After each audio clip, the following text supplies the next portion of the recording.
ஈஷா தியான மையம்.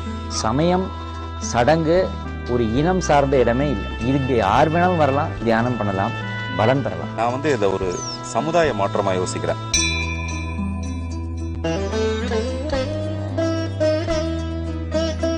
That I could move forward in life.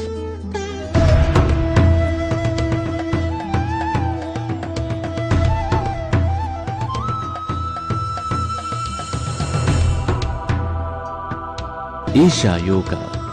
எதே நடந்தாலும் நான் ஆனந்தமா இருக்க போறேன் என்ற ஒரு உள்நிலையில ஒரு சூழ்நிலை வந்துருச்சுன்னா இது யோகா. இவ்வளோ வருடங்கள்லேருந்து வெறும் தமிழ்நாட்டிலேயே முக்கியமாக செயல்படுறது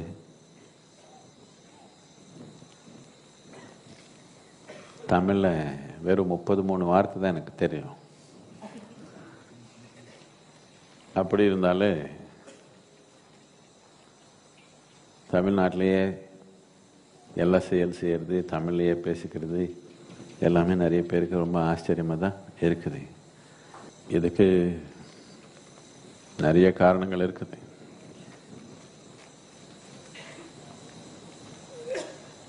ஒன்று, என்னுடைய குரு கால் வச்ச மண்.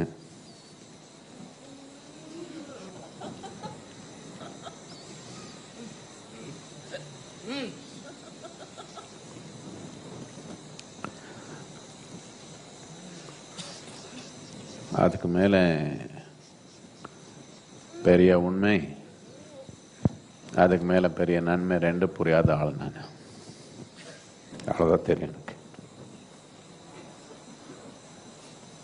வேற எல்லா இடத்துலையும் அந்த ஆதியோகி பரிமாறின இந்த மகத்தான ஒரு ஆன்மீக தொழில்நுட்பம் பரப்பியிருந்தாலே நமக்கு எது எது தெரியுமோ அது எல்லாத்துக்கு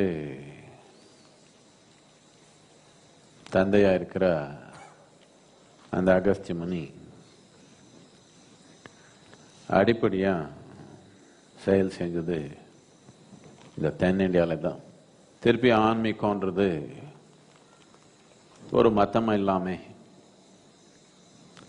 ஒரு மனிதருக்குள்ள ஒரு பிரிவா இல்லாமே, ஒரு தத்துவமா இல்லாமே, ஒரு போதனையா இல்லாமே, ஒரு கருத்தா இல்லாமே,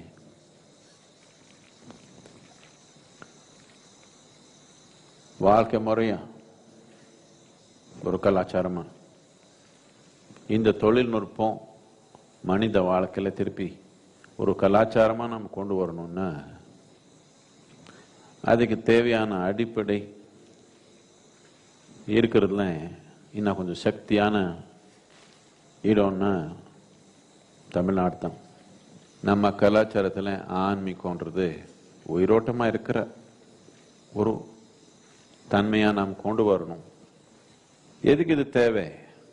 என்ன மனிதனை வெறும் ஒரு உடலா வாழ முடியுமா? இந்த உடலுக்கு அடிப்படையான சக்தி, இந்த உடல் உருவாக்குற இந்த அடிப்படையான சக்தி, அது கூட தொடர்பு இல்லாம எப்படி ஒரு மனிதன் ஒரு முழுமையான மனிதனை வாழ முடியும்? இது மேல பார்த்தா கீழே பார்த்தா வராது. உள்நோக்கி பார்க்கிற கவனம் வந்தாதான் மனிதனுக்கு இது அது வாழ்க்கையில ஒரு உண்மையா நடக்கும். இல்லைன்னா வெறும் ஒரு நம்பிக்கையாதாவது நடக்கும். இந்த ஒரு தன்மை கொண்டு வர்றதுக்காக நாம ஒரு 25 வருஷங்கள்ல இருந்து வேலை செஞ்சிருக்கிறோம். அதோடைய பலன் இப்ப தமிழ்நாட்டில் பல விதமா நடந்திருக்குது. மலை மேல இருந்த ஆன்மீகம் இப்ப வீட்டுக்குள்ள வந்திருக்குது. உடலுக்கு மூலமான இந்த சக்தி நம்ம வாழ்க்கையில, நம்ம வாழ்க்கை முறையில சாமானியமான நிலையில் நாம் கொண்டு வந்தாதான் நாம ஒரு அதிசயமான மனிதனா வாழ்றதுக்கு ஒரு வாய்ப்பு இருக்கும். இல்லைன்னா சும்மா புழுப்பூச்சி மாதிரி வாழ போயிடுவோம். வெறும் உடல் என்ன புழுப்பூச்சி மாதிரி தானே.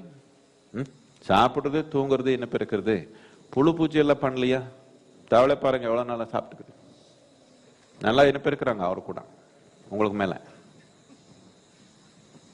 இந்த உடலுக்கு அடிப்படையான, இந்த உடலுக்கு மூலமான இந்த சக்தி நம்ம உணர்வுக்குள்ள, நம்ம வாழ்க்கை முறைக்குள்ள வந்தாதான் நாம முழுமையான மனிதன் நாம சொல்லிக்க முடியும்.